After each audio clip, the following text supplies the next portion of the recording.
દર્શક મિત્રો, આપ જોઈ રહ્યા છો NN ન્યૂઝ. હું છું એન્કર અર્પિતા પટેલ. હવે જોઈએ અગત્યના સમાચાર. સુરતના અડાજણ વિસ્તારમાં ગણેશ આયોજકો અને મંડપવાળા વચ્ચે બબાલ થઈ હતી. અડાજણના વિઘ્નેશ્વર ગ્રુપના આયોજકો અને મંડપવાળા વચ્ચે થઈ હતી બબાલ. પેમેન્ટ બાકી હોવાનું જણાવી મંડપવાળો મંડપનો સામાન નીકળી લઈ ગયો હતો. ગણેશ આયોજકોને પૂછતા તેમણે અલગ જ નિવેદન આપ્યું. મંડપવાળાઓએ જે થીમ બનાવવાનો ઓર્ડર લીધો હતો તે થીમ બનાવી જ ન હતી, જેથી બોલાચાલી થઈ હતી. ત્યારબાદ તે મંડપ લઈ નીકળી ગયો. ગણેશ આયોજકોએ કોઈ પણ ચેક આપ્યો ન હોવાનું જણાવ્યું. પોલીસ બંદોબસ્ત મૂકવામાં આવ્યો છે. પોલીસે વચ્ચે પડી મામલો થાળે પાડ્યો હતો. NN news Surat. દર્શક મિત્રો, NN ન્યૂઝને લાઇક, શેર, સબસ્ક્રાઇબ કરો, બેલ આઇકન પ્રેસ કરો, જેથી આપને નોટિફિકેશન્સ મળતી રહે.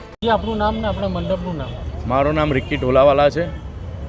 સુરતના વિઘ્નેશ્વર મંડળનો હું અધ્યક્ષ છું. અચ્છા, ગઈકાલે એક ઘટના બની હતી કે વિડીયો વાયરલ થયો આપણા મંડપમાં. શું છે હકીકત સર?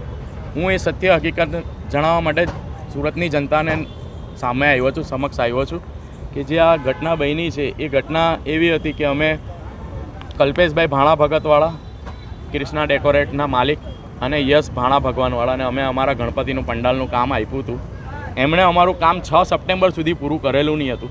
એમણે અમને એમના ટીવીની અંદર જ્યારે અમે એને મળવા ગયા હતા પહેલી મુલાકાત કરવા માટે, ત્યારે એણે અમને અમારી ટીવીની અંદર જે થીમ બતાવેલી હતી સાઉથ ઇન્ડિયાના સ્ટાઇલની, મીનાક્ષી મંદિરની, મદુરાઈની, તે એમણે અમને આપી જ નથી. તમે પણ જોઈ શકો છો કે એ મદુરાઈ મંદિર કોઈ જગ્યાએથી દેખાતું નથી. એમણે 6 સપ્ટેમ્બર સુધી અમારો મંડપ તૈયાર કરેલો નહીં હતો, રાત્રે 12 વાગ્યા સુધી. આ મંડપ પણ જેટલું પણ પ્રિન્ટિંગ દેખાય છે, પ્રિન્ટ દેખાય છે, એ બધું અમે જાતે જ કર્યું છે. અમારી પાસે વિઝ્યુઅલ છે. અમારા છોકરાઓએ, મંડળના છોકરાઓએ જાતે પેન્ટ કરી છે પીછી ફેરવીને. આ બધી તદ્દન ખોટી માહિતી એ મીડિયામાં ચલાવેલી છે. સદંતર જુઠ્ઠું ચલાવેલું છે કે ચેક અમે એને આપેલો હતો. એને ચેક આપ્યો હોય તો મીડિયાને પોલીસ સ્ટેશનમાં આપીને 138 કરો અમારી સામે.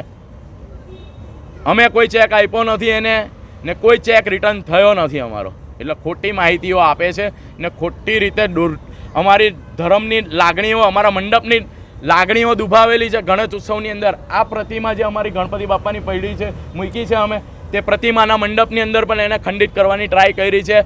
બધે બાખોલા માર્યા છે, ચપ્પુને એના લઈને છે ને પડદાને ફાડવાની ટ્રાય કરી છે. પોલીસ ફરિયાદ પણ કરી? અમે પોલીસ ફરિયાદ કરી છે અડાજણ પોલીસ સ્ટેશનમાં એમના વિરુદ્ધ, ને 100 નંબરને PCRને ફોન કરીને પણ અમે બોલાવી હતી. તમે કેટલા વર્ષોથી આયોજન કરો છો? અમે ઘણા વર્ષોથી કરીએ છીએ. આજ સુધી અમારી સાથે આ નથી થયું. કેટલું દુઃખ થાય છે? ઘણું દુઃખ થાય છે.